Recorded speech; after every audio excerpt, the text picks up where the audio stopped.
That is me right there on that picture. I know you all have not been seeing me for a while, but I decided to just throw on that picture there.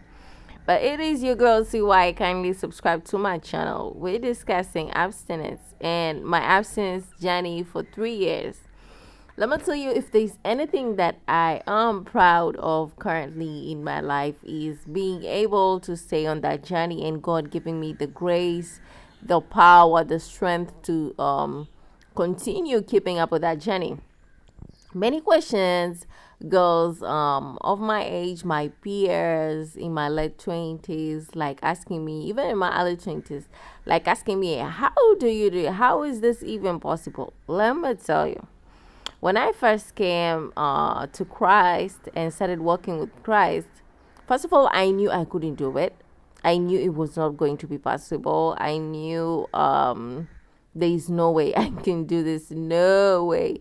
And the funny thing is that God has just been holding my hand and nothing else. And how you do it basically, or the mindset that you should be having when you're abstaining, is that you're doing it for God, first of all. You're doing it for God. You're doing it for a good prayer life. You're doing it for a good spiritual life so that you can be strengthened spiritually. And many people usually think that when us Christian girls are on that abstinence journey, most people think that we are doing this for to get a husband. But contrary to that belief, I don't think that is it. And matter of fact, the desire for having a husband for me was way more at that time when I had started than it is even now. For me, keeping the journey was mostly for spiritual cleanliness. And I wanted to be in a position where I can pray to God, I can speak to God without feeling any shame, without feeling any guilt. And furthermore, God made me understand that understand the role I play basically in my family, in my life, in just generally. And first of all, God let me know that I was called for discipleship. And being called for discipleship actually is a point where you're like more of, okay, you're in ministry, basically you're in ministry. So when you're called for ministry, basically sometimes you just have to live right. There's no shortcut. You just have to live right. And once God opened my eyes about demonology and the spiritual realm at large, I got to understand that there's some really dangerous things that go on when there is sexual exchange happening. And once I understood that, I just didn't want to play with that. And then the other thing that also made me be on this journey, like made me love this journey, was the fact that God opened my eyes to my own value, to my own what is this? To my own value, basically. God opened my eyes to see myself. So for the first time walking with God, I saw myself as somebody special, somebody worthy, somebody. Let me just tell you, when you start working with God and when He repairs the trauma, the issues, and the whatever, you just become a whole person. You just become whole. You just aware of who you are. And when God made me aware of who I am in totality, I just realized that no guy is worth playing around with my body like that. I just realized, like, what? Like, who is worth my body like that? Why should I just give my body like that? They'll fumble my body. I don't want them to fumble my body. I don't want just anybody jumping around me.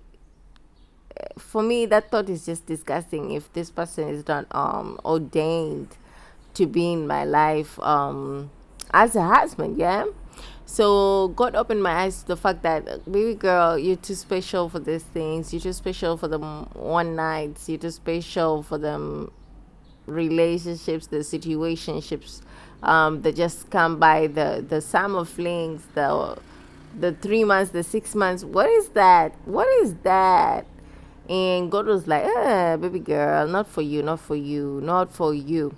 And I was like, yeah, for real, that's not for me. Because if God considers me as a queen, why would I fumble myself like that?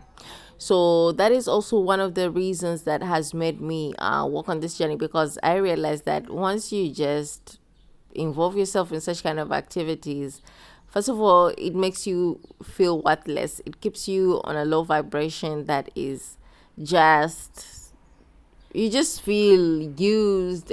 Oh my god, I don't even like thinking about it, because it is such a horrible place to be in when you're in that place.